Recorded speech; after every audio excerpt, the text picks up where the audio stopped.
SHF Market, le site de référence de vente de jeunes chevaux et poneys de sport et d'élevage, vous présente l'émission Des jeux et débats.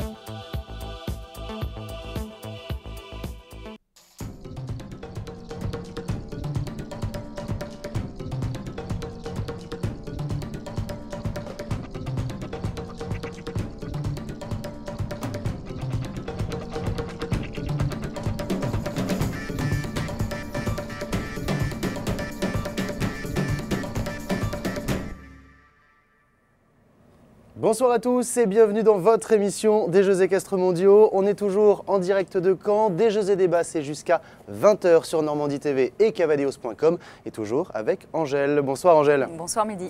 Alors aujourd'hui, journée off sur les sites de compétition, pas de sport, pas de médailles, mais les cavaliers se préparent déjà pour la deuxième semaine, notamment les cavaliers de saut d'obstacle, mais aussi les voltigeurs du côté du Zénith. On reviendra sur ces deux disciplines en deuxième partie d'émission et comme c'est une journée off, on en profite pour faire un petit bilan à mi-course de tous ces Jeux équestres mondiaux de cette première semaine.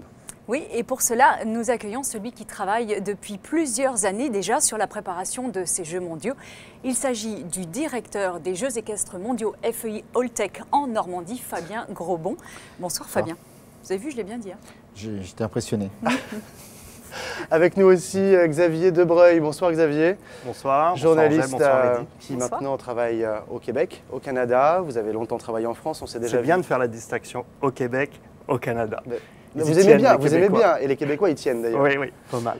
Alors cette première semaine pour vous, ça va? Pas trop fatigué? Moi, je suis ratacuit, mais parce que voilà, comme on a fait 6000 km pour venir couvrir ces Jeux, on n'est pas venu avec une forte délégation. Puis sinon, du point de vue des résultats, je ne vous cache pas qu'on est un petit peu déçus, puisque le Canada est déjà rentré sans médaille au reining. C'est quand même une première depuis que la discipline a été introduite aux Jeux équestres mondiaux en 2002. Alors heureusement, on a eu une championne, Lorraine Barwick, en paradressage, qui a ramené les deux seules médailles de la semaine pour le Canada. Bon, médaille de bronze, une médaille d'argent. Plus que nous pour l'instant, hein. Vous avez toujours une médaille de plus que la France. Oui, mais voilà, mon cœur bat un petit peu pour le Canada en ce moment, un peu plus fort. Donc. Bon. Et comme un Xavier ne suffisait pas, on en a un deuxième. Oui, il aime bien venir sur notre plateau. Ouais, c'est vrai. Xavier Librèche, rédacteur en chef de l'Éperon. Vous êtes libéré, Xavier, d'une longue journée où vous avez animé les premières assises de la filière équestre, je crois. Absolument, c'était ce matin, c'était dans l'auditorium du Crédit Agricole et c'était assez passionnant, il faut bien le dire. Et ça consiste en quoi ça? Écoutez, je crois qu'un des partenaires médias des Jeux équestres mondiaux, qui est Ouest France, a saisi l'occasion. Je crois qu'ils sont spécialistes de ce genre d'opération. Ils le font notamment sur la mer où ils sont très forts. Et ils se sont dit pourquoi pas sur le cheval, parce que malgré tout c'est une très grosse activité aussi et qui couvre à peu près le territoire où ils opèrent en tant que éditeur. Et ils ont eu l'idée donc de lancer leurs premières assises de la filière équine ici à Caen à l'occasion des Jeux. Bon, en tout cas, merci à tous les trois d'être avec nous pour cette première partie d'émission. On va avoir beaucoup de choses à dire déjà après une semaine de Jeux équestres mondiaux. On va d'abord revenir sur ce qui nous intéresse peut-être le plus, c'est-à-dire le sport. Question à tous les trois. Est-ce que vous avez passé une belle semaine sportive? Yes sir, c'était superbe. Non, franchement, le dressage, ma discipline de prédilection, mais c'était agréable de le voir. Oui, la mise en scène était parfaite. Et puis après, moi, je me suis vraiment régalé, tant sur l'endurance qu'open pour le cross du concours complet, où on a retrouvé des dimensions, des problématiques qui ont fait que c'était des épreuves particulièrement réussies. Du beau sport, Fabien, pour vous aussi. Comment vous avez vécu cette première semaine? Je l'ai vu peut-être un peu moins, je dirais, en les regardant avec un peu plus de recul et en regardant aussi d'autres choses autour du sport. Mais moi, je me suis pas mal régalé. Il y a eu des grands moments. Hier, il y a eu des émotions fortes, je crois, au stade d'Ornano. Il y en avait aussi très fortes hier soir au Horseball. Discipline officielle ou discipline de démonstration, partout sur le territoire. Je crois qu'il y a de quoi se régaler. Xavier? Moi, à titre personnel, je crois que le temps fort, pour moi, mon goût de la semaine, c'était l'endurance. J'ai vraiment été emballé par cette journée, malgré des conditions climatiques assez épouvantables, même si ça s'est amélioré en cours de journée. Il y a eu deux choses, moi, que j'ai particulièrement appréciées dans la discipline, même si malheureusement nos Canadiens n'ont pas terminé. C'était l'accessibilité pour le public, pour voir tout ce qu'était le grooming, etc. On pouvait tourner autour de toutes les équipes, on voyait vraiment le travail fait autour du cheval pour aider à la récupération avant le passage au vet gate. Et puis après, évidemment, je pense qu'on a tous été saisis par cette foule absolument immense aux différents points sur le parcours qui applaudissaient tous les cavaliers, quelle que soit leur nationalité. Et ça, c'est vrai que les cavaliers y ont été extrêmement sensibles. C'est la première chose, moi, que justement les Canadiennes m'ont dit quand je les ai interviewées à leur arrivée. C'était être porté comme ça par la foule. Petit Tour de France, hein, il paraît. Pour les cavaliers, ils avaient l'impression d'être dans les cols de montagne comme les cyclistes. Je crois qu'il faut saluer le travail de Jean-Louis Leclerc qui a travaillé sur ce parcours des mois et des mois. Je ne pensais pas qu'on passerait aussi longtemps, autant dans les herbus, sur les plages, tel qu'il est parvenu, parce que ça a dû être difficile de réaliser ce tracé. C'est un énorme travail. Tu as cité Jean-Louis, je rajouterai Nicolas Valène qui a été énorme. Et qui est le responsable aussi, de la discipline ici pour les Jeux. Laurent, notre directeur sportif, et plein d'équipes techniques, parce que pour faire cette course, elle n'existe pas. Il faut les créer, les 160 km. Il faut les négocier avec tous les paysans normands qui ont été... D'abord, il faut trouver les chemins. C'est pas facile. Et donc, ils nous ont aidés. On a ouvert des vieilles routes qui n'existaient plus. On est passé chez des gens qui, au départ, nous regardaient de loin. 105 propriétés privées, vous avez ouais, une centaine. Sans doute le chiffre est juste. Et puis, tout ça, c'est un site Natura 2000. Il n'y a pas plus haut en termes de classement écologique. Donc, on doit respecter beaucoup de choses. Et voilà, je crois que ça fait un moment que beaucoup de gens ont à cœur de faire quelque chose de spécial sur cette discipline, c'est sûr. Et on a essayé. Évidemment, on a envie d'entendre les sportifs aussi sur un événement comme celui-là. Quels sont les retours que vous avez pu avoir, vous Fabien, et vous messieurs en tant que journaliste cette fois? Fabien d'abord, est-ce que les sportifs viennent vous voir? On a 5 disciplines qui sont déjà terminées. Vous voir ou bien moi, je préfère laisser parler ceux qui sont là, mais tout à l'heure, j'ai envoyé un SMS à Kevin pour savoir alors qu'est-ce que tu penses du stade. Il m'a dit top. Voilà, je pense que les infrastructures, on a mis le paquet pour que ça soit beau, pour que ça soit techniquement bon aussi. Ça fait longtemps qu'on travaille sur les sols, c'est une préoccupation importante. Vous avez vu ce qu'il y a plu et les sols sont super. Donc bon, voilà, il y a beaucoup de travail derrière, mais maintenant, de l'accueil des chevaux, au groom, etc., on essaie de faire des efforts, mais je laisserai ceux qui... Moi, je n'ai pas eu de retour négatif, au contraire. Je crois que les passionnés de ces disciplines-là ont trouvé le terrain sur lequel ils avaient envie auquel ils avaient envie de se mesurer. Et voilà, et ça a été donc des compétitions de très haut niveau à chaque fois. Je pense à Barbara Lizarrague, par exemple, que j'ai été interviewée. Elle finit 4e. Cavalière d'endurance. Cavalière d'endurance, oui, absolument. Et elle est arrivée fatiguée. Et le mot qu'elle a eu, elle a dit ça a été usant. Et puis après, elle s'est reprise, elle a dit mais ça a été extraordinaire. Voilà, donc je crois que ça a été dur, vraiment dur, mais ça a été du vrai sport. Et ça a mis les hiérarchies là où, enfin, ça a mis voilà. Il n'y a pas de faux. Retour similaire de mon côté, je vois Belinda Trussell par exemple en dressage, elle a beaucoup aimé le stade, même si elle me disait que c'était un sol qui était légèrement plus dur que ce sur quoi elle a l'habitude d'évoluer en Amérique du Nord, mais elle dit juste il suffit de s'adapter. Le jour où j'ai testé avec le cheval, j'ai vu et puis je me suis adapté, mais immédiatement en me disant ça, pour ne pas laisser croire que c'était un sol dur, elle m'a dit vraiment... chapeau aux organisateurs pour cette qualité-là. Même chose avec Yvette Vinton pour l'endurance qui, malgré les conditions, une fois encore, dont on a parlé, a vraiment salué l'organisation. Et puis, je dirais, retour similaire des cavaliers de complet, où là encore, le sol était pourtant extrêmement collant et extrêmement éprouvant. Ça, on le sait à nouveau pourquoi. Je reprendrai un mot que tu as dit, s'adapter. Et en fait, ce qui a été fort, c'est que les propositions qui ont été faites, tant en endurance, parce que bon, en dressage, même sur le dressage, il fallait s'adapter aussi, comme tu dis, au public, etc., mais tant en endurance que sur le cross, les propositions étaient réellement originales. C'est-à-dire qu'il n'y avait pas de copier-coller d'autres choses, ni même de bout de copier-coller, on a fait quelque chose de neuf, quoi. Donc les sportifs, visiblement, sont ravis. En tout cas, parmi le staff, il y a eu quelques petits soucis pour les acteurs de ces Jeux équestres mondiaux. On a eu quelques anecdotes, Angèle. Notamment des grooms qui, eux, avaient quelques petits soucis de logement. Ils ont eu froid. Alors, ça dépend des sites. Hein, ça dépend des sites. Mais, les grooms en paradressage, oui. Ils ont eu froid, il n'y a pas d'eau chaude, ils ont attrapé des parasites. Enfin, c'était un peu... C'était pas facile au début, c'est vrai. Dire qu'il faisait 12 degrés le 25 août. Donc, Mais comment vous avez pu pallier à ça? Ouais, je crois qu'on a commencé par réagir sur des choses simples, amener des couvertures, etc. On a un petit peu travaillé ces sujets-là. Et puis ensuite, effectivement, il fallait réparer 2-3 choses qui ne fonctionnaient pas, notamment sur l'eau chaude. Quelques jours de mise en route. Et c'est facile justement à gérer une fois que la compétition est commencée, qu'on a plein de choses à faire. Comment est-ce qu'on vit ça quand on a des problèmes de cet ordre-là, qui sont quand même pas très faciles pour les gens qui les vivent? Bien sûr, il faut réagir le plus vite possible. Après, les gens ils sont aussi compréhensifs parce qu'ils comprennent l'ampleur du chantier. Vous savez, quand le lundi il se met à pleuvoir sur l'hippodrome et qu'il faut d'un coup déplacer l'ensemble des box de l'attelage, c'est pas un petit truc. Et dans l'environnement là-bas, on peut pas se mettre n'importe où, etc. C'est inondé, c'est des réunions de crise. Il y a des sujets, celui des grooms, je ne veux pas dire qu'il est anecdotique, mais il était important pour nous parce que c'était les grooms et qu'on voulait les accueillir comme il fallait.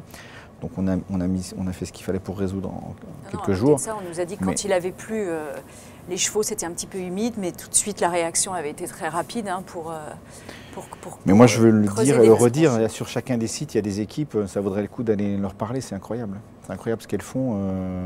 Ce qui a plu le premier lundi, c'est juste un déluge comme il n'y a pas eu en Normandie depuis je ne sais pas quelle date, mais jamais peut-être.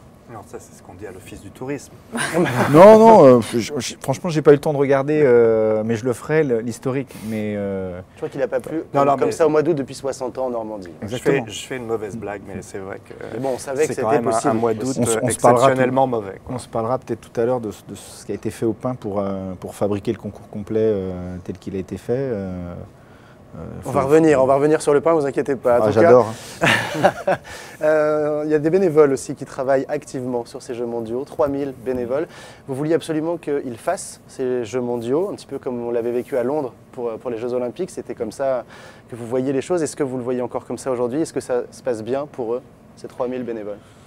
Je crois que c'est pour eux comme pour nous, c'est dur, parce que c'est long, c'est des horaires importants.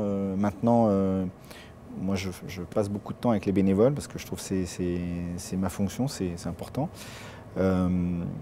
Et le sourire des bénévoles, il passe beaucoup auprès des fédérations qui nous font beaucoup de compliments et je crois qu'il passe beaucoup aussi auprès des visiteurs.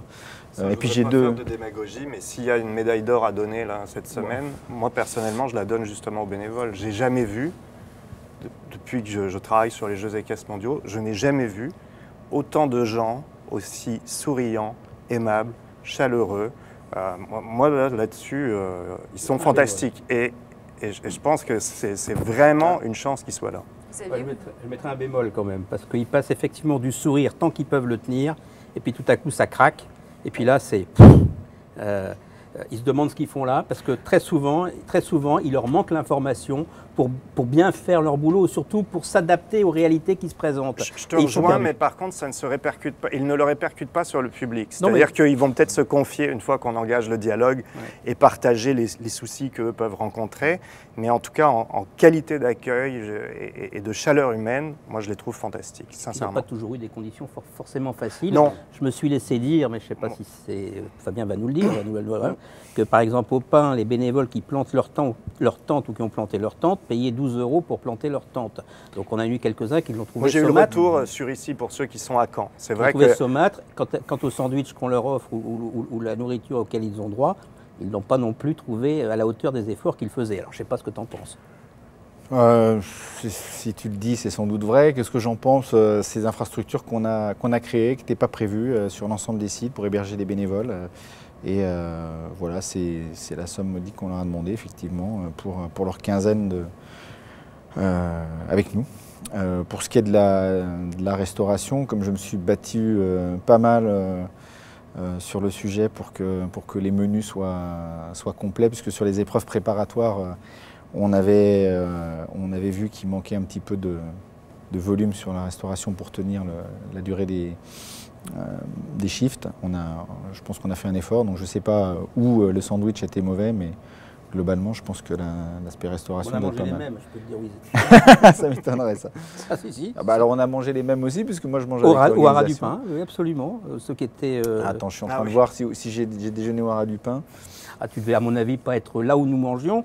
Tu devais, à mon avis, ou être chez Détrompe-toi. Land Rover à regarder Détrompe-toi. le Pas spectacle du des tout. loges VIP ou alors peut-être dans un car régie quelque part. Enfin, je veux dire, mais on n'était pas au même endroit, ça c'est sûr. Alors je vous Ça me propose, fait plaisir que tu dises ça, parce que enfin, on se connaît, mais que l'on parle justement du Haras du Pin dans quelques instants. On a quand même voulu faire un clin d'œil, nous, à ces bénévoles que l'on voit, que l'on croise, qui sont donc les personnes qui font ces jeux, avec la doyenne de ces bénévoles. Elle s'appelle Yolanda, elle est américaine, elle a 81 ans. Écoutez, Marinaï l'a rencontrée. Je suis Yolande Mazzarisi, je viens de New Jersey et je suis dans le monde du cheval. J'ai une ferme chez moi en New Jersey où on a 20 chevaux. J'ai monté pendant plusieurs années, j'ai même monté en France, j'ai aussi monté à l'école espagnole de Vienne. Et j'ai bien sûr monté aux États-Unis, vous savez, j'ai fait un peu de compétition. Et aujourd'hui, j'ai encore des chevaux qui concourent. J'ai voulu venir parce que j'étais déjà venue auparavant. Ça fait beaucoup des années. Et puis je voulais voir comment ça marche aujourd'hui. Je suis bénévole au bureau des fédérations. Je donne leur accréditation aux gens et j'aide avec un peu de tout. Je pense que c'est vraiment bien fait ces jeux et que c'est une énorme organisation. L'ambiance est très bonne, tout le monde est très amical, même les gens en ville sont sympas. Alors Yolanda, elle a l'air très contente d'être là. On a parlé déjà des quelques soucis qu'il y avait avec les bénévoles. Est-ce que vous avez des retours des bénévoles directement? Parce que nous, on s'exprime. Est-ce que vous avez toujours vos 3000 bénévoles? d'abord on a commencé avec 2800 parce qu'on n'en avait pas besoin de 3000. Ouais, on a toujours nos bénévoles, bien sûr. Il y en a des nouveaux qui arrivent, hein, parce qu'il y en a qui ont déjà terminé leurs épreuves. Il y en a d'autres qui arrivent, il y en a qui font la quinzaine, il y en a qui viennent pour une journée, 2 jours. Voilà, il y a un peu tous les profils. Il y a des gens qui ne sont pas contents parce qu'ils ne font pas assez. Donc ils aimeraient pas finir, faire 3 jours, ils ont plus de temps, donc on les réaffecte. Les besoins en bénévoles, ils évoluent aussi au fur et à mesure du projet, parce que c'est assez compliqué d'évaluer. C'est quelque chose de très mouvant, hein, on a l'impression que ça déroule, etc. Mais les plannings sont refaits tous les jours, les affectations, etc. C'est 3000 personnes à manager, c'est une petite entreprise, quoi. Parce qu'on a parfois l'impression qu'ils ont du mal à répondre aux demandes, tout simplement, du public. Est-ce que aujourd'hui, vous vous dites on les a suffisamment formés, ou est-ce que peut-être on a commencé la formation un peu tard? Est-ce qu'il aurait fallu former davantage les bénévoles? On ne forme jamais assez un bénévole, donc sans doute qu'il aurait fallu peut-être les former plus. On les a formés autant qu'on a pu dans le délai. Moi, je n'ai pas forcément ce retour que vous faites, mais je ne veux pas dire qu'il n'existe pas non plus. Je ne sais pas, peut-être que c'est parce qu'il n'y a pas eu de définition de tâches peut-être suffisamment spécifiques pour certains. Moi, je sais que j'en ai vu un sur le parcours d'endurance à nouveau, qui était un passage de route tout jeune, et qui disait, ben voilà, en gros, on m'a dit hier que je me mettais là, mais il ne savait pas. Non, finalement, c'est quasiment nous qui connaissions un peu mieux l'équitation, qui l'avons presque briefé sur place. Puis après, parce qu'il a plein d'initiatives, il a pu faire sa job toute la journée. Il faut se dire la vérité aussi de ce que c'est qu'être bénévole et comment ça se passe pour de vrai. Hein. Être bénévole, on n'est pas là à dire voilà, on a un bénévole et puis on va le mettre 15 jours et ça va se passer comme ça, etc.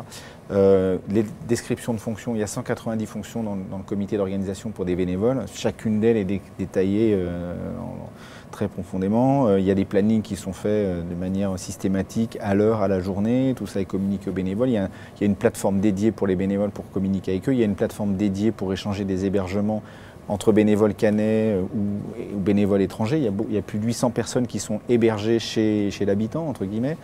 Et ça crée plein de choses intéressantes. Et en même temps, il y a des bénévoles qui avaient pas évaluer la tâche et qui, peut-être à la fin de la journée, disent « bon, c'est trop compliqué pour moi ». Je veux dire, il y a même 2 bénévoles dans cette organisation qui s'appellent Jean et Joël Grosbon, 2 bénévoles que j'ai forcés à être bénévoles, si on peut dire, mes parents.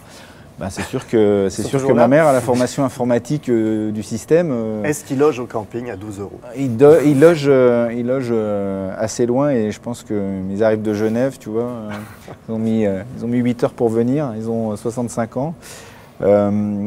Bon voilà, c'est compliqué pour eux, ils le font et aujourd'hui ils sont à un autre poste. On réaffecte beaucoup les gens, c'est quelque chose de mouvant et j'espère en tout cas qu'ils ont tous engrangé des souvenirs. Et qu'ils passent un bon moment parce que je crois que c'est quand même très très fort pour eux. Alors je ne sais pas s'ils ont mis 8 heures à aller de Caen ou alors d'ailleurs jusqu'au Haras du Pin, mais certains ont mis très longtemps pour rejoindre le cross du concours complet. C'était samedi. On reparlera ensuite de la restauration pour savoir où vous avez mangé l'un et l'autre. Mais d'abord, la circulation et arriver au Haras du Pin, c'était très compliqué, trop compliqué. Au final, je pense que 50 000 personnes n'étaient pas à l'intérieur, parce qu'on en a eu plusieurs qui nous ont envoyé des messages pour nous dire on a fait demi-tour. Là, c'est un problème. Ah, j'ai cru que vous alliez passer. Non, pardon. Petit problème de son, mais non, ça c'est un problème.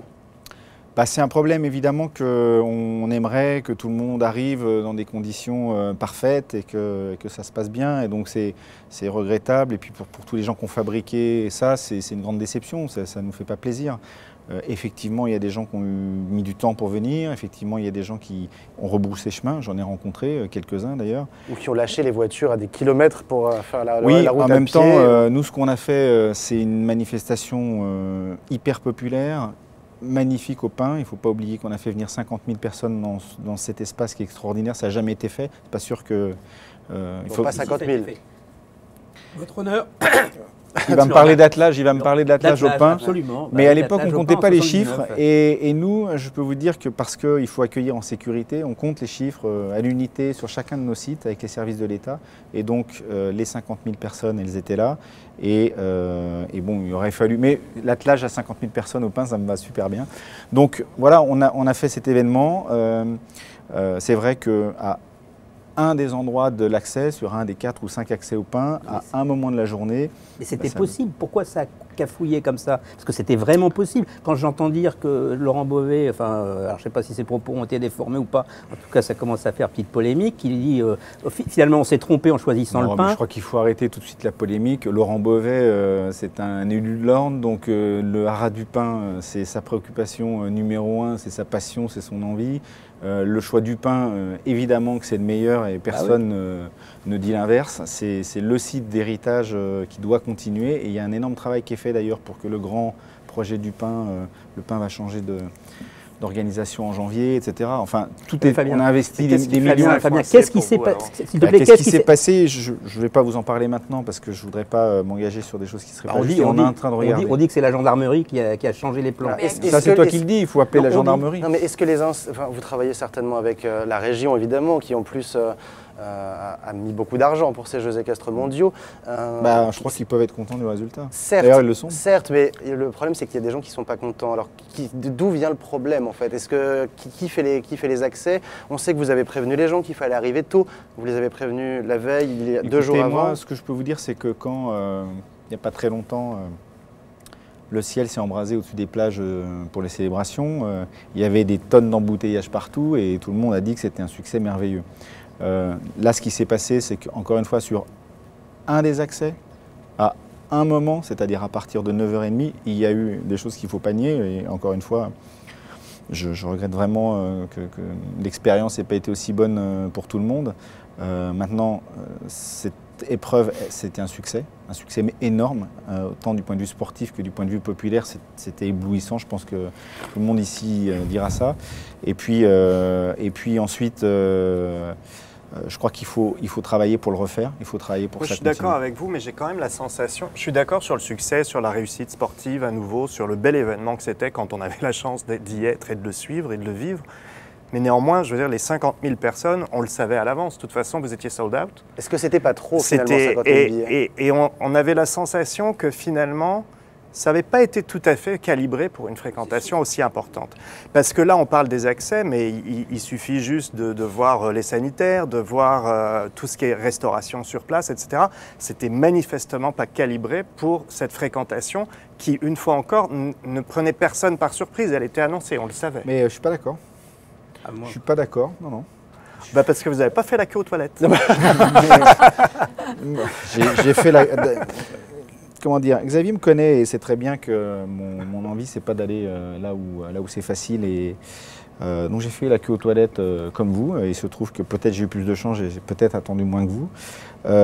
Après, sur la restauration, évidemment, vous êtes sur un endroit où vous accueillez 50 000 personnes. Vous ne pouvez pas calibrer un dispositif de restauration pour qu'à midi pile, 50 000 personnes puissent manger en 5 minutes. Il y avait combien, il y avait combien de points de Est-ce qu'il s'est passé... Ouais, deux baraques à frites, c'est voilà, quand même il y avait combien de points de D'accord, restauration? mais il y en avait 30. Elles étaient réparties sur tout le site, peut-être que 30. Les gens n'ont pas dû les voir alors. Non, mais par contre, je pourrais vous en faire la liste si ça vous intéresse. Sur un événement comme badminton, je pense qu'il y a plus de 50 000 personnes et tout le monde se restaure de manière complètement correcte. On a entendu que les camions, certains de vos camions ne pouvaient pas accéder pour livrer les endroits de restauration parce qu'il y avait des problèmes à cause de la pluie, encore une fois. Non, mais c'est pas ça le problème. Ce qui se passe, il ne faut pas mélanger les sujets, me semble-t-il. Il y a eu 2 épreuves de dressage. Ces épreuves de dressage, elles ont été pour nous, je dirais, un moment de contingence, au sens où, pour ne pas endommager les accès, les parkings qui avaient souffert la pluie, on n'a pas pu faire entrer autant de food trucks qu'on voulait, on n'a pas pu faire entrer autant de toilettes qu'on voulait. Donc c'est certain que sur le dressage les 2 premiers jours, pour accueillir 4 ou 6 000 personnes, on était sous-dimensionné, malheureusement. Ensuite, on a ouvert l'ensemble des parkings qu'on avait protégés pendant ces 2 jours. On a accueilli 15 000 voitures. Il y en a 15 qu'on a dû aider à sortir. Je crois que c'était un succès. Il faut saluer le travail qui a été fait. C'est un travail énorme. Les gens n'ont pas dormi pendant 2 jours. On a reconstruit les parkings en totalité. Moi, c'est ça que je retiens. Ensuite, il y avait 30 food trucks. Il y avait énormément d'amis qui étaient sur place, qui étaient là, qui m'ont fait un retour. Sans doute qu'il y a des gens qui ont mis beaucoup de temps pour manger parce qu'ils voulaient ce food truck, ce menu-là. Et c'est dommage. Ou juste parce qu'il y avait une signalétique peut-être insuffisante pour leur dire qu'il y en avait d'autres ailleurs. Parce que peut-être. À ce titre-là, bon, moi, personnellement, je lunch pas. Donc c'est pas moi qui ai fait la file. Une fois encore, c'est quand même un retour. Mais bien sûr, je ne suis pas en train de dire que les gens n'ont pas mis de temps pour déjeuner. Je suis en train de dire qu'il y avait 4 villages répartis sur les 6 km du parcours, que peut-être les gens se sont concentrés devant le château, mais que s'ils étaient à l'heure, ils auraient mangé plus vite. Nous, ce qu'on sait, et c'est un fait, c'est que à la fin de la journée, aucun des food trucks n'était en rupture de stock sur ce qu'ils vendaient. C'était dimensionné, c'était fait pour. Les gens étaient désespérés de faire la queue. Très bien, moi je reviens sur ce que disait Angèle. Badminton. Badminton, c'est plus compliqué, bien plus compliqué que d'arriver au pain. C'est des petites routes, tout à fait ça. Les gens rentrent en 2 heures, tout le monde est rentré. Et puis on parlait de la difficulté d'accéder avec les food trucks. Mais les gens ont certainement l'habitude d'aller à badminton. Ici, c'était peut-être aussi un public de néophytes, non? Non, mais je pense surtout que les problèmes de voies. Je veux dire, la grande route entre Nonant-le-Pin, elle pouvait être divisée en 3 voies. Je veux dire, elle n'a pas été, on était les uns derrière les autres sur une voie. Et donc, pour finir sur badminton, il pleut 2 ans sur 3. Bon, et il n'y a jamais de problème de bouffe, quoi, je veux dire. Moi, il y a une chose qui... Fabien, il y a un truc, il y a un de mes amis qui habite la frontière belge qui m'a dit, tu sais, la grosse différence avec ce qui s'est passé ici, c'est que chez nous, en Belgique, on plante d'abord la pompe à bière, et puis après on organise. Et ben moi j'ai l'impression que vous avez pris le problème là sur un truc comme le pain, je veux dire à l'envers, parce que le pain effectivement ça peut être un endroit super festif, et si c'est festif tout le monde est content, et on attend, et on peut tout attendre. Et moi il y a une autre chose qui m'a gêné sur le pain, je tiens à le dire, c'est que le sport était magnifique, les grands écrans magnifiques, ouais. La façon dont c'est filmé, la réalisation magnifique, mais pas une info sur les écrans. Seuls ce qu'on appelle les détenteurs de droits sur leurs écrans avaient l'information, d'accord? Mais le public passionné, j'étais sous le grand écran avec des tas de copains, on était là, combien t'as ta montre, machin, etc. Pas un chrono qui tournait, pas une incruste sur le nom du cheval, pas une incruste sur le nom du cavalier. Ça, franchement, ça a manqué. Je suis même pas sûr que le speaker officiel l'avait.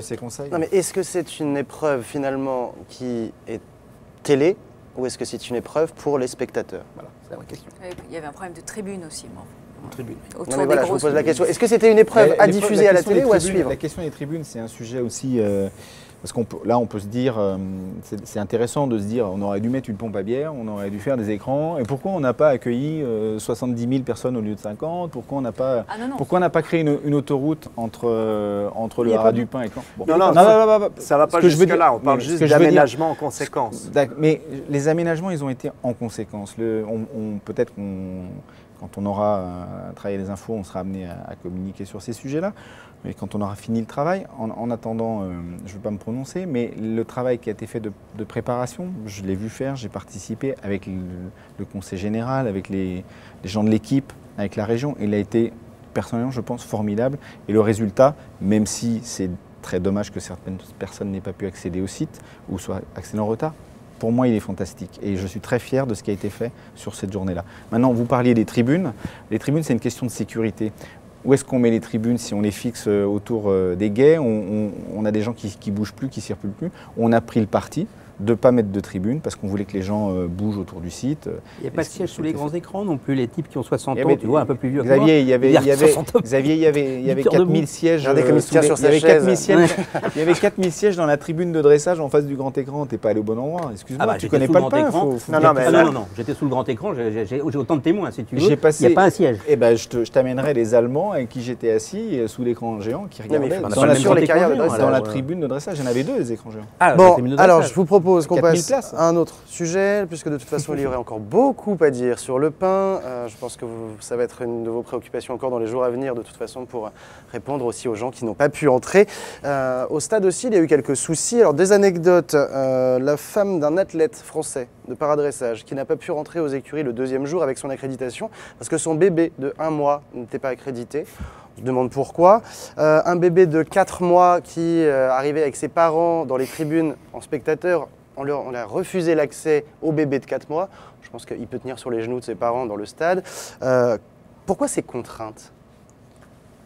Ou les chiens qu'on doit Et accréditer. les chiens qu'on accrédite, oui, il y a ça aussi. Et puis les chiens Et qu'on n'a pas vélos. vus sur le pain. Alors ça a beaucoup contrarié aussi. Alors, C'est pourquoi- pourquoi par ces quelle contraintes par quelle question? Les bébés d'abord. Les bébés d'abord. Ok, les bébés d'abord, c'est ridicule. Et puis voilà, ça arrive. Qu'est-ce que je voulais que je vous dise? Évidemment que comme ça fait un peu. Ça fait un peu inapproprié, donc je ne sais pas quelle a été la consigne à cet instant-là et comment elle a été appliquée. Et sur la totalité de choses qu'on a à faire, ça reste comme une anecdote pour vous et c'est sympa et ça sera pour une anecdote pour moi aussi. Je pense qu'il faut... Ce qui est derrière la question, à mon avis, de Mehdi, ce sont les process. Voilà. Les process, il en faut. On n'organise pas les Jeux équestres mondiaux comme on organise n'importe quel jumping, même un jumping 5 étoiles. Il y a des habitudes qui sont celles des sports équestres qui fonctionnent à l'échelle d'un site et de quelques milliers, voire dizaines de milliers de spectateurs. Nous, on doit accueillir 540 000 personnes en 15 jours sur 6 sites différents avec des exigences sportives qui sont bien au-delà de celles qui sont celles des Jeux équestres mondiaux, voilà, avec un cahier des charges serré. Moi, je préfère commencer avec des procédures qui sont un peu rigoureuses, mais qui assurent ce qu'on a vu cette semaine, et puis les adoucir au fil de l'eau, que l'inverse, c'est-à-dire avoir des choses qui débordent et qui gênent le dysfonctionnement. Aujourd'hui, on a fait une semaine, je pense, comme peu de gens pensaient qu'on serait capable de la faire, et ça, c'est ce que j'ai envie de dire ce soir, et je suis sûr, et quelque part, c'est ce que vous disiez tout à l'heure. Et peut-être qu'elle sera encore plus festive et encore plus abordable, puisque c'est les consignes qu'on passe aujourd'hui, la 2e semaine. Alors, ça induit une question, Fabien. Est-ce qu'au fond, ces Jeux mondiaux, la taille que ça prend aujourd'hui avec les 8 disciplines, les contraintes de la FEI, les contraintes d'une région, enfin d'une société qui vit autour de ces Jeux mondiaux ou avec ces Jeux mondiaux, est-ce que c'est pas devenu finalement au bout de la 7e année trop gros? Et est-ce que c'est réaliste au bout du compte? Alors, moi, ce que je pense, c'est que c'est une idée extraordinaire au départ, de rassembler les familles des différentes, je dirais, des disciplines pour cette grande fête. Après, c'est bon signe que les Jeux équestres commencent à accueillir autant de journalistes qu'une étape du Tour de France, c'est notre cas, qu'on ait autant d'athlètes qui soient là et que finalement, ça soit un événement comme celui qu'on est en train d'organiser. On travaille énormément avec la FEI. Je crois que cette édition des Jeux équestres mondiaux n'aura jamais été aussi partagée avec la FEI. Il faut dire qu'ils font un énorme travail avec nous et saluer ici Igmar De Vos qui s'est investi dans ce projet. Et ça se passe de manière transparente. Ça nous aide beaucoup avec Tim Hadaway qui vient des Jeux de Londres. Je pense qu'on est en train de compiler beaucoup de choses pour l'avenir des Jeux équestres mondiaux. Et on est aussi en train de travailler, on va parler avec les gens de Bromont bientôt, sur la future édition, parce qu'effectivement, on a des idées. Voilà, je pense qu'à un moment, on accueille énormément de chevaux, énormément de cavaliers dans toutes les disciplines. Peut-être on peut en avoir un petit peu moins. Je pense que la diversité des disciplines, elle est importante, donc gardons-la. Mais il y a sans doute des ajustements à faire, mais c'est plutôt bon signe par rapport au développement de notre sport, je crois. Alors, on ne va pas pouvoir aborder tous les thèmes évidemment, mais il y a aussi quelques retours déjà sur ces Jeux équestres mondiaux. Alors certains sont très bons, notamment sur le sport, on l'a déjà dit. Il y a des retours de Ça ne veut pas dire grand-chose, les retours sur le sport pour moi, parce que... des retours sur la compétition sportive et tout est dans le sport, la compétition sportive. Non, il y a des retours qui ne sont pas bons sur l'organisation. Je ne dis pas retour pas bon, je dis dire qu'un retour est bon sur le sport, ça ne veut pas dire grand-chose par rapport au modèle de ce qui est un grand événement sportif qui doit faire venir 500 000 personnes. On peut trouver qu'une compétition est mal organisée. Non, si Fabien, c'est toute la différence entre des championnats du monde, qu'ils sont, et des Jeux équestres mondiaux. C'est toute la différence. Et je pense que sur la notion de championnat du monde, on y est, clairement, fantastiquement. Sur celle des Jeux équestres mondiaux, on n'y est pas. C'est ça que ça veut dire. Les Jeux équestres mondiaux en anglais, ça se dit World Equestrian Games, c'est ça, Xavier? Parfait, vous êtes bilingue aussi. WEG et WEG. Au Québec, on parle français. Et WEG en Australie, parfois, ça se traduit par une autre traduction. Worst Ever Games, les pires jeux qu'on ait jamais eus. C'est comme ça que titre assez durement, il faut le dire, Horse Magazine pour l'Australie. Voilà tout ce qu'on a pu vous dire. Alors l'article est très dur et on le trouve trop dur. Trop dur. Mais malheureusement, est-ce que, et on va après arrêter là-dessus et partir sur la deuxième semaine, mais est-ce que vous vous dites, est-ce que ça vous fait réagir? Est-ce que vous allez réagir sur la deuxième semaine ou est-ce qu'on reste du coup sur le même cap jusqu'à la fin? Moi je trouve que le cap il est bon et je pense qu'on doit s'améliorer et qu'on va s'améliorer. En même temps, je suis personnellement très fier de ce qui a été livré, que ça soit sur le sport ou sur autre chose. Et je le suis pour les équipes qui l'ont fait. Donc voilà, je pense que ces articles existent et c'est bien qu'il y ait des gens qui expriment, ça nous titille et ça nous donne envie de progresser, c'est sûr, et de continuer. Est-ce que vous pouvez le faire? Il vous reste 6 jours. Mais je pense que ça se fait déjà et je pense que la situation qui est décrite là n'est pas très fair-play par rapport à ce qui est fait. Donc voilà. Aujourd'hui, on est juste en train d'organiser des jeux qui vont faire crier 540 000 personnes dans les stades. Le retour des cavaliers est excellent et on a construit autour de ces jeux un village qui met en avant la culture équestre pour 200 000 personnes. Est-ce que exploser les sites, c'était pas finalement la fausse bonne idée? Je ne suis pas du tout d'accord. Là, je vous pose la question, je n'ai pas forcément la réponse. Moi, je pense que par rapport à un territoire comme la Normandie, exploser les sites, c'est-à-dire aller faire une course d'endurance comme celle qu'on a fabriquée au Mont-Saint-Michel, c'était indispensable. Aller au Haras national du Pin, c'était magique, même si pas pour tout le monde. Et vivre ce qu'on vit dans le stade d'Ornano, c'est absolument énorme. Je suis d'accord avec Fabien. Je pense donc, que World des questions. Non, ce qui manque là-dedans. On ne vit pas les mêmes jeux, mais tu sais, ce qui manque là-dedans, à mon avis, c'est tout simplement le camembert normand. Le camembert qui coule, le vrai, c'est-à-dire de la souplesse. Et c'est ce qui manque vraiment, c'est de la souplesse. Vous êtes d'une rigidité qui, au fond, vous cause des problèmes et perturbe. Tu m'as toujours demandé quels étaient les jeux que je préférais, je t'ai répondu RS. Parce que c'était le foutoir, certes, il y avait des bars à tapas partout, de la Riora. Et quand on attendait les résultats 2 heures, c'était dans la joie. Il a fait et là, beau, on l'a pas. Il a fait beau aussi à Rennes, c'était le sud de l'Espagne. Mais il va faire beau. Enfin, perso, c'était Rome. En tout cas, peut-être qu'on aurait pu faire la fête au village aujourd'hui. Je voulais juste finir là-dessus. Pourquoi le village est fermé alors qu'il n'y a pas de compétition? Et qu'on pouvait avoir du monde, il a fait beau en plus. Il est fermé parce qu'en France, il y a des lois et qu'à un moment, on ne peut pas faire travailler les gens plus de 6 jours de suite, pendant 10 jours, etc. Que ça arrange beaucoup. Et il n'y a pas de roulement? Je ne parle pas pour nous, je parle surtout pour les exposants. Les exposants, ils doivent gérer des équipes, etc. Et les équipes, elles ont envie de se reposer de temps en temps. Donc c'est une demande des exposants? Non, ce n'est pas une demande des exposants, c'est quelque chose qu'on a anticipé pour les plannings, pour que ça se passe mieux pour ceux qui sont sur ce village. Vous pouvez le faire en roulant, ils n'étaient pas obligés d'avoir une journée fixe au milieu. Mais oui et non, c'était plus simple pour eux de l'organiser comme ça, je crois. C'est un peu dommage malgré tout, parce qu'il y a des gens qui vont avoir pris des billets que pour Dornano et qui seront peut-être jamais passés au village. Ça aurait pu être l'occasion pour eux d'y aller. Mais Non, Vous savez, on peut entrer au village tous les jours avec son billet sport. Ça a changé. Avant, Ça a c'était changé. uniquement Oui, ça a le changé. jour de Pour l'entrée. le faciliter. Et parce qu'au départ, il y a des gens qui disaient voilà. nous, on ne peut pas aller dans Moi, ce hier, village. j'ai accueilli le 100 millième visiteur. Hier, on avait 20 000 personnes, 21 000 personnes dans ce village. Où est-ce que ça a déjà été fait? Et voilà, il va faire encore plus beau cette semaine. On aura encore plus de monde. Moi, je ne suis pas du tout ni inquiet ni déçu. Au contraire, passer une soirée à ce village, aller voir le contenu de ce qui s'y fait. On y va. on y va. On y va. Moi, je trouve qu'ils ferment trop tôt. J'aime Bah les ouais, villages où mais- ça peut m'emmener jusqu'au bout de la nuit. Mais là aussi, on commence à 11 h le matin, on termine à 10 h. C'est des amplitudes énormes. Les gens, dans les stands, à un moment, ils ont envie de fermer. Mais les Peut-être- restaurateurs nous ont dit qu'ils resteraient bien ouverts un peu plus. Moi, hein. Mais les restaurateurs, ils sont ouverts un Oui, petit peu plus jusqu'à tard. 23h.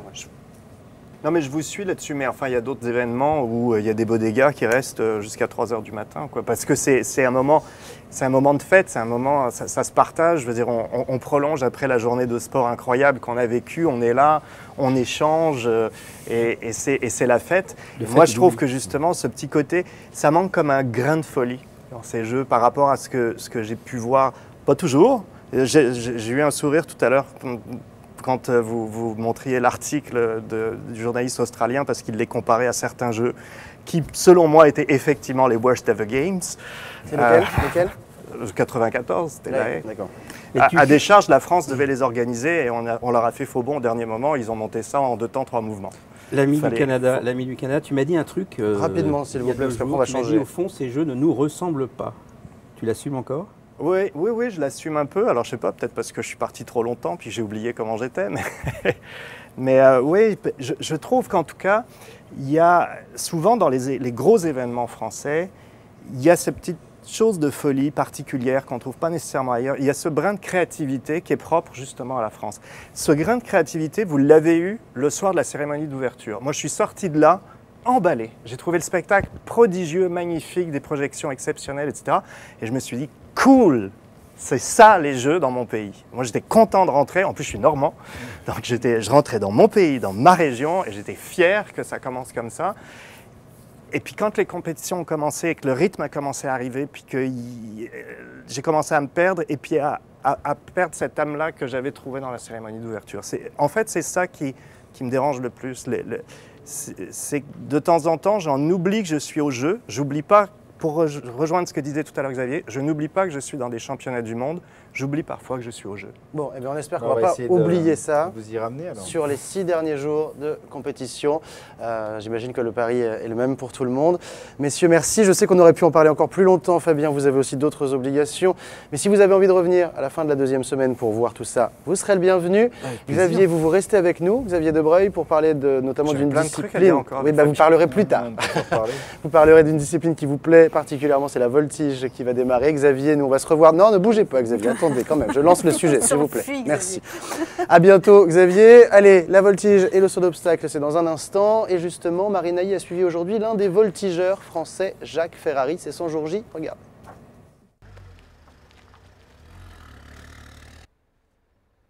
Tandis que son cheval Poivre Vert passe la visite vétérinaire, Jacques Ferrari et son ami Rob s'éclipsent du zénith. On va dans les écuries du Petit Bosque à Beaumont en Auge.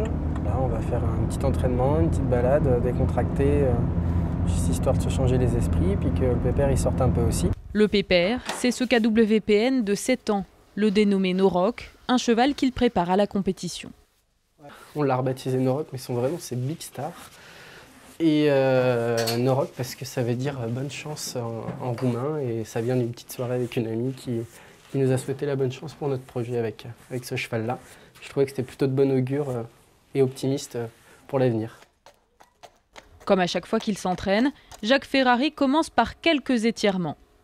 Loin de la foule et de l'atmosphère des Jeux, c'est dans un cadre privé entouré de ses proches qu'il se réfugie. Forcément, ça va servir pour la compétition. Et en même temps, de rester un petit peu dans le bain, tout simplement physiquement. Mais la tête, elle est un peu ailleurs. Aller plus à des choses de la vie quotidienne. Simplement, juste souffler, respirer, vivre tranquillement et se faire plaisir. Jacques a beau être un des favoris pour la médaille individuelle, c'est sa relation au cheval qui compte avant tout.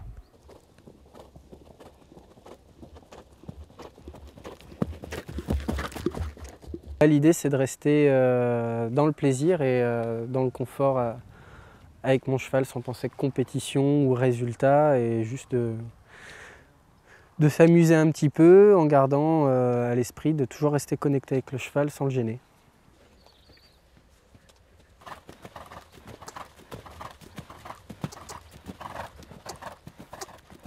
La compète, ça ne lui dit pas grand-chose. C'est un artiste, il veut juste s'amuser sur le cheval. Et c'est aussi parfois, il se cache ici en Normandie juste pour s'allonger sur le cheval, de faire des choses qui n'ont rien à faire avec la compète. L'escapade est de courte durée. Jacques doit vite rentrer à Caen pour rejoindre l'équipe et la compétition. Alors Xavier Debreuil, vous êtes toujours avec nous et puis hop, on a changé de figurant. Ça va être plus détendu, ça va être plus détendu. C'est un peu plus cool. Magique, magique. On a deux petits jeunes avec nous, c'est sympa. À ma droite, un champion du monde. C'est ça pour Xavier. On a gardé le vieux et puis on s'est pris des petits jeunes. Le champion du monde de voltige, Nicolas Andréani. Bonsoir Nicolas. Bonsoir. Ça s'est bien passé cette journée de préparation? Très bien, on a été accueillis de A à Z magnifiquement bien, c'était super. Alors, journée fatidique puisqu'on attaque demain la voltige et on attaque aussi demain le saut d'obstacle. Avec nous Elodie Bourget. Bonsoir Elodie. Bonsoir. Vous êtes la groom de Abdelkebir Ouaddar et donc de Quickly de Kresker. C'est ça. Rien que ça. Est-ce qu'il est bien arrivé? Il est bien arrivé, tout va bien. Il est bien installé dans les box, tout va bien. Est-ce que justement, on avait les chevaux de dressage, puis les chevaux de complet après, est-ce que tout a été bien mis en ordre pour votre arrivée? Tout ça s'est bien passé? Oui, tout s'est bien passé, ça va. On a déjà passé la visite, on a fait la warm-up, tout va bien. Il a bien sauté? Il a bien sauté, très bien. Est-ce que les Canadiens sont bien arrivés? Et oui, les Canadiens qu'on attend aussi en saut d'obstacle avec une compétition qui va être évidemment très serrée. Mais d'abord une question à tous les deux. Qu'est-ce qu'on fait dans votre rôle respectif? Qu'est-ce qu'on fait la veille du premier jour de compétition? Nicolas d'abord, comment est-ce que cette journée s'est gérée? On attend et c'est long, mais en même temps on profite, enfin moi pour ma part j'essaye quand même de profiter pleinement de mes jeux, donc de me balader un petit peu dans le village, d'aller regarder un petit peu. Oui, aujourd'hui c'est vrai qu'il était un petit peu triste, mais hier j'ai pu profiter. Parce que le Zénith est dans le village, enfin, il y a un accès, voilà. Voilà. J'ai pu profiter des concerts hier, j'ai été m'aérer un petit peu l'esprit. Et puis, non, surtout, j'étais pleinement satisfait de l'acceptation de mes deux chevaux à la visite veto. Voilà. Alors justement, ce Zénith, on ne l'a pas encore vu, nous, parce qu'il n'y a pas encore eu de compétition dedans. Bah, venez. Comment c'est à l'intérieur? Comment c'est? Est-ce que c'est bien? Ah, c'est magnifique. J'ai jamais été dans une compétition qui ressemble à celle-ci. C'est vrai que nous, d'habitude, on est dans des espaces très ouverts, comme notamment Lexington ou Bullrich Jump. Voilà, c'est des carrières qui ressemblent un petit peu à des carrières de CSO avec des grandes tribunes ouvertes et où il fait souvent très jour. Là, au contraire, voilà, Zénith, une salle de spectacle. Donc, on arrive là-dedans, on a l'impression d'être seul au monde. On voit peut-être les 2-3 premiers rangs. C'est vrai que quand on est arrivé, on nous l'a présenté lumière allumée, donc ça impressionne quand même. Mais d'un seul coup, quand on a la lumière tamisée seulement sur nous et puis tout le reste dans le noir, c'est très intimiste et en même temps, il y aura, je crois, plus de 4000 personnes qui sont très proches. On n'a jamais eu cette proximité avec le public. Je pense qu'on va avoir l'impression de les avoir sur les genoux. C'est bien parce qu'au-delà d'un sport, la voltige, c'est aussi un show, quoi. Ouais. Et c'est formidable de pouvoir le montrer de cette façon. Dans une salle de spectacle, non, je pense qu'ils ont été très forts de prendre le Zénith. Au début, je crois qu'ils se posaient la question de nous mettre éventuellement dans là où il y a le reining, là juste à côté, voilà, au parc des expos. Et finalement, non, le Zénith s'y prête.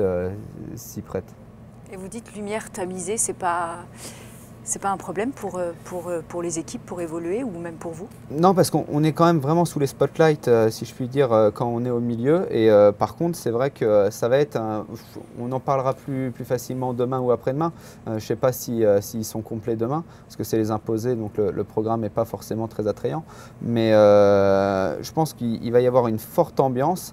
Mais en même temps, c'est vrai qu'on ne va pas voir beaucoup le public, parce que la lumière tamisée est sur le public et nous, on est vraiment sous le feu feu des projecteurs. Et vous avez pu faire voir la piste déjà aux chevaux? Oui, on a fait notre premier entraînement. Là, on a fait notre premier entraînement dans le Zénith. Le sol est super bon. Dans les mêmes conditions de lumière? Exactement. Ah, ça, on a fait en musique. Voilà, on a pu tester la sono pour savoir environ à quel niveau on va pouvoir monter la musique et tout ça. J'ai fait quelques sorties vrilles pour tester un petit peu la densité du sol. Les genoux ont répondu présent. Donc, tout va bien. Pas de bobo pour l'instant. Pas de bobo. Bon. Vous êtes prêt à faire le show comme on sait que vous savez le faire? Je suis prêt à faire mon premier Zénith. Ça, c'est classe. Et on sait que vous avez un petit talent de chanteur. On y reviendra peut-être après. Élodie, vous aussi, les chevaux de saut d'obstacle sont allés dans le stade, ont découvert ce stade. Alors Quickly l'avait déjà vu ce stade, puisqu'il était venu aux épreuves préparatoires, je crois. C'est ça, il y avait des épreuves préparatoires. Il me semble que c'était à peu près il y a 2 mois. Ouais, donc ils ont déjà vu la piste, donc ils connaissent déjà. Est-ce que c'est un avantage justement pour vous déjà d'avoir repéré les lieux, de savoir où vous êtes Bah, c'est sûr que bon, les chevaux qui sont déjà rentrés dans cette piste, je pense que ça les rassure. Après, le public n'était pas là. Donc là, je pense que ça va être différent. Quand ils vont rentrer, voir toute la foule, les applaudissements, ça va être autre chose. Mais... Vous avez vu justement la foule dans ce stade? Bah, hier, je suis allée voir l'épreuve d'obstacles du concours complet. C'est vrai que c'est assez impressionnant quand même. Vous allez avoir un peu la chair de poule. On se dit qu'est-ce qui va se passer?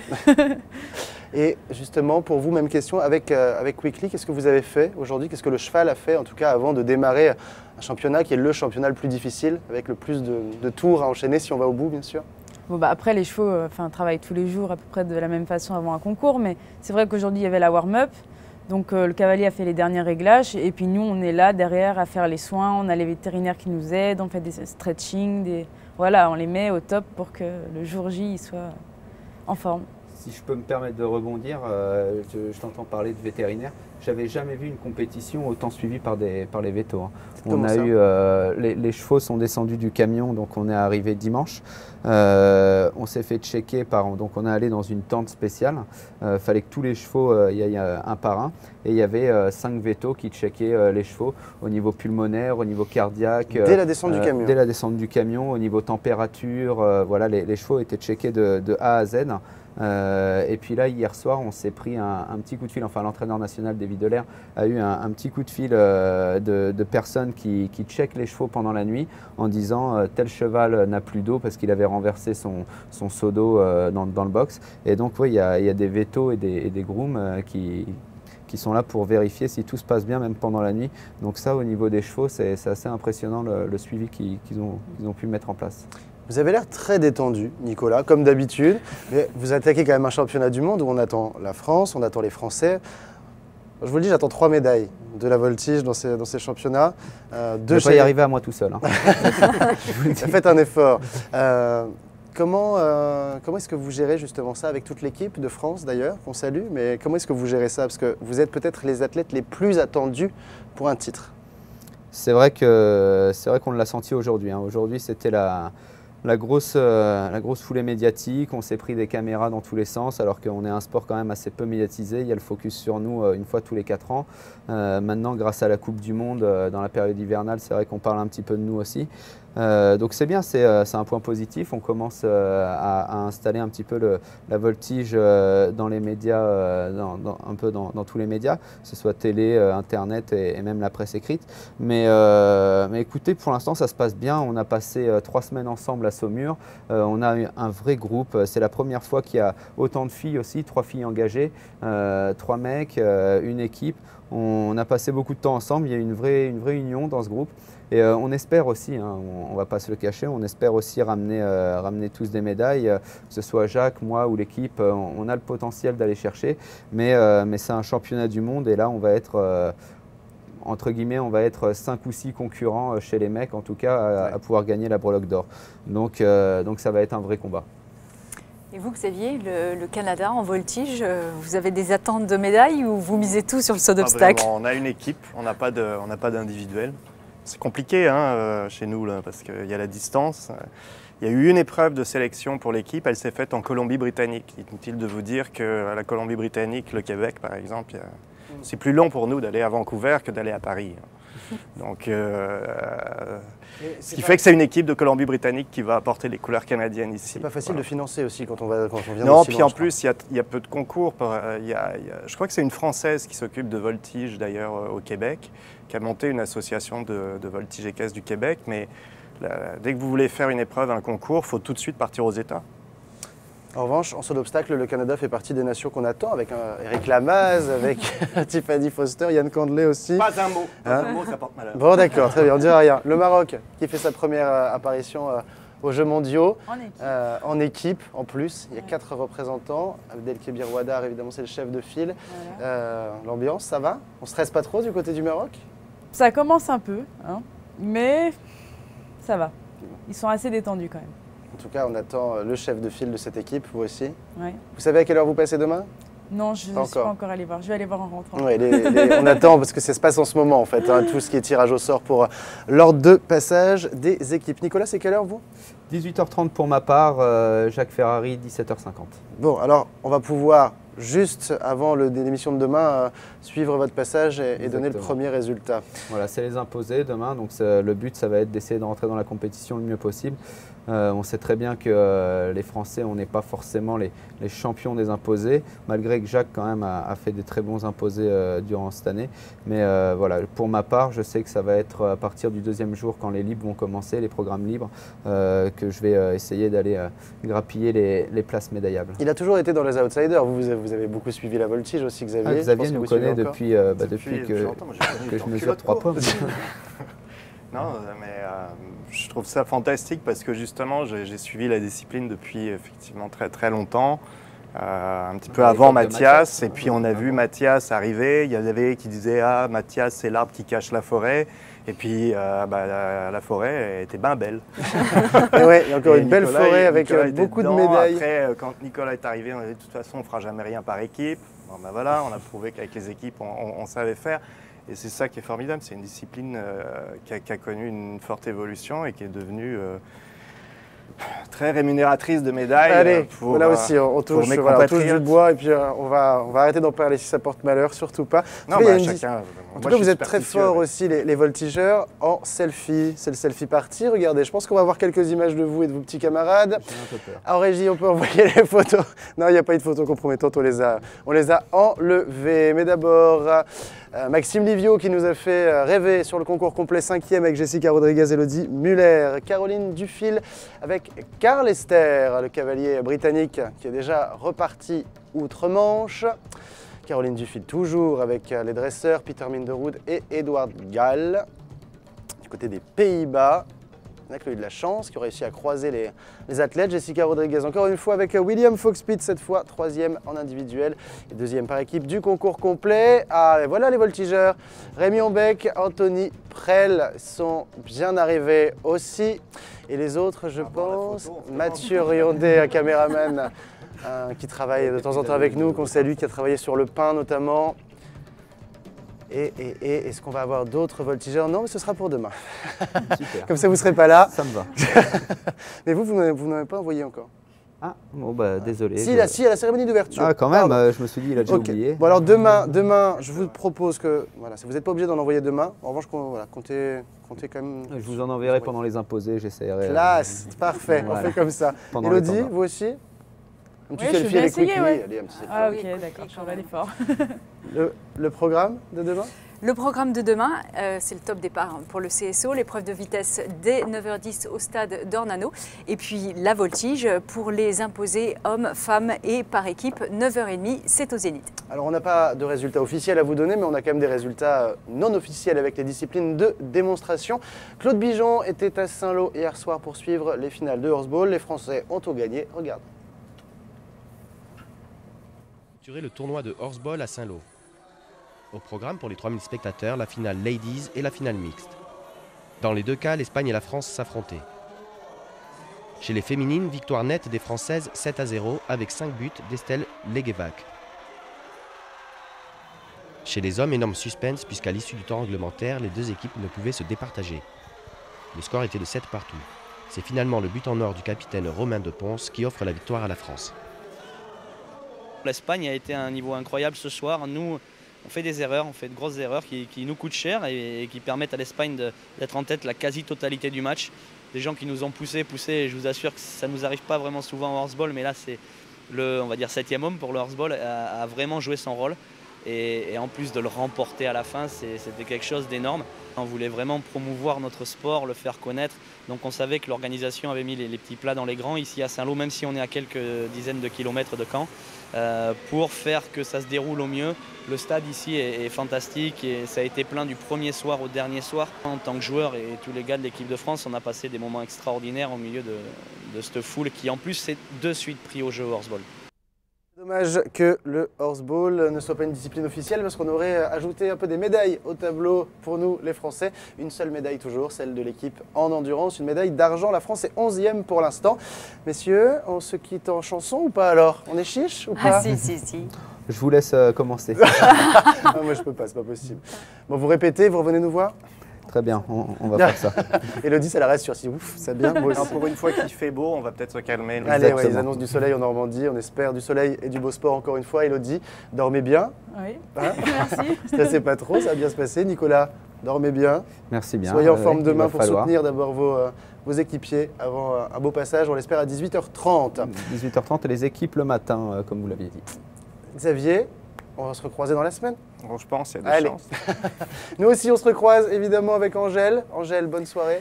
À demain, Mehdi. Bah oui, à demain. Soyez au rendez-vous, 19h, 20h, des jeux et débats sur Normandie TV et Cavadeos. À demain, très bonne soirée. Bye bye.